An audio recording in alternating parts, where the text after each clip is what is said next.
अस्सलाम वालेकुम। उम्मीद है कि आप लोग खैर खैरियत से होंगे। तो आज हम इस वीडियो में कुछ ज़रूरी सेंटेंस यानी जुमले सीखेंगे जो हमारे रोज़मर्रा ज़िंदगी में बहुत काम आती है। पहले नंबर पे हमारे पास है बाय गॉड। बाय गॉड का मतलब कसम खुदा की। For example, by God one day I will must take revenge from my पू।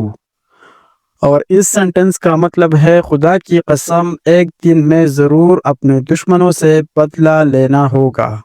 इस जुमले में बाय गॉड का मतलब है खुदा की कसम, वन डे एक दिन, आई विल मस्ट में ज़रूर, टेक रिवेंज बदला लेना होगा, फ्रॉम माय फू अपने दुश्मनों से। फू का मतलब है दुश्मन और इसी तरह हॉस्टाइल का मतलब भी दुश्मन और हॉस्टिलिटी कहते हैं दुश्मनी। अब दूसरे नंबर पे हमारे पास है अल्लाह वेलिंग।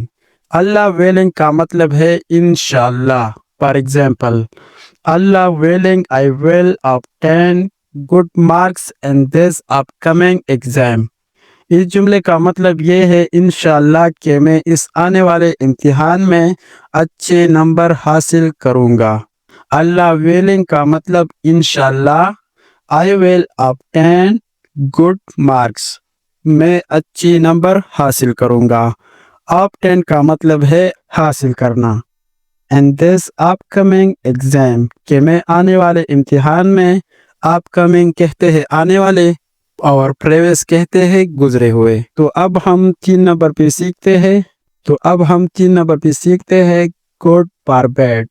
इसका मतलब है खुदा न खास्ता, यानी अल्लाह ना करे। For example, if you do not ride cautiously on your motorcycle, God forbid, but you will meet an accident।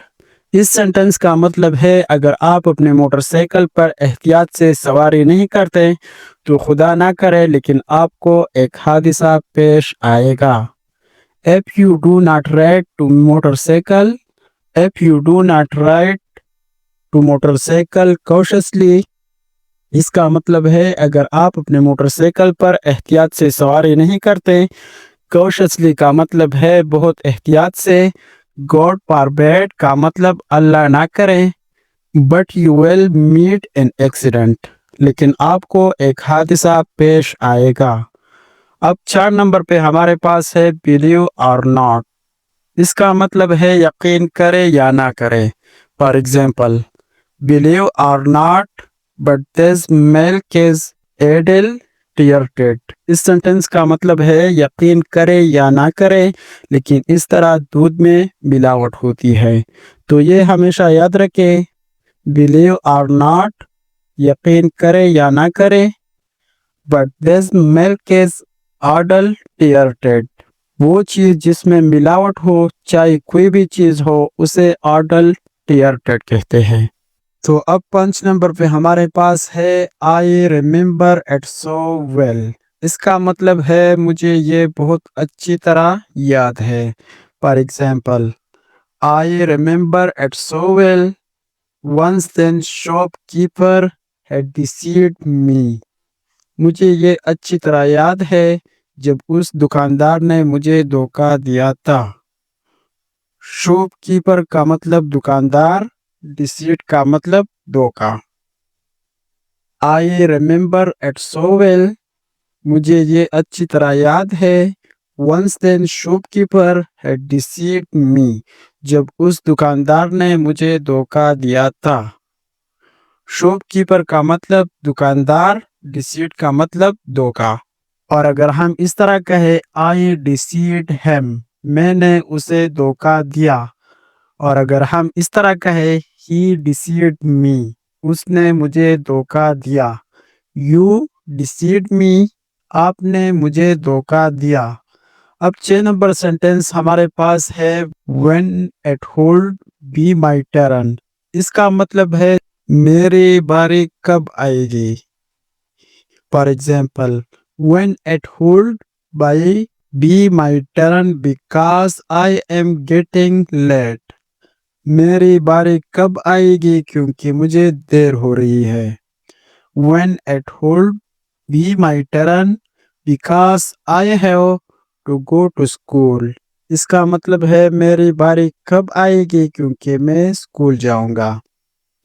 اب 7 نمبر ہمارے پاس ہے promise me you would not tell anyone، اور اس کا مطلب ہے مجھ سے وعدہ کرو تم کسی کو نہیں بتاؤ گے۔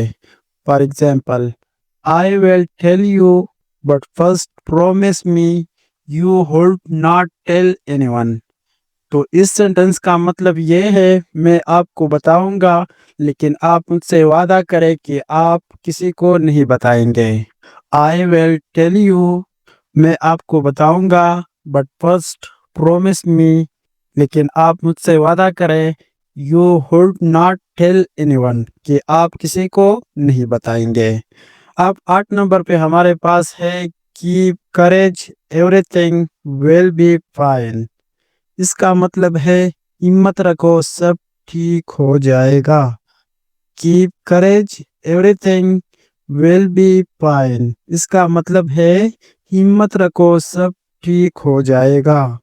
اب 9 نمبر پہ ہمارے پاس ہے it was my fault that I believed on him۔ اس کا مطلب یہ ہے یہ میری غلطی تھی کہ میں نے اس پر یقین کیا۔ یہ میری غلطی تھی کیونکہ میں نے اس پر یقین کیا۔ For example if I had not believed on him he would have never ever deceived us۔ اس کا مطلب اور ترجمہ یہ ہے اگر میں اس پر یقین نہ کرتا تو وہ ہمیں کبھی دھوکہ نہ دیتا۔ اب 10 نمبر پہ ہمارے پاس ہے who is he to you۔ اس کا مطلب ہے وہ آپ کے لیے کون ہے، اور اگر ہم اس طرح کہیں who is she to you اور اس کا مطلب بھی یہ ہے وہ آپ کے لیے کون ہے لیکن اس میں she آیا ہے تو she کسی لڑکی کی طرف اشارہ ہے۔ who is he to you اور اس سینٹنس میں ہی آیا ہے تو یہ کسی لڑکے کی طرف اشارہ ہے، تو ہی ہم کسی لڑکے کے لیے استعمال کریں گے اور she ہم کسی لڑکے کے لیے استعمال کریں گے۔ تو میں امید کرتا ہوں کہ آپ اس ویڈیو سے بہت کچھ سیکھ گئے ہوں گے۔ تو نیکسٹ ویڈیو میں ملتے ہیں تو اب مجھے اجازت دیجیے۔ Thank you so much for watching the video.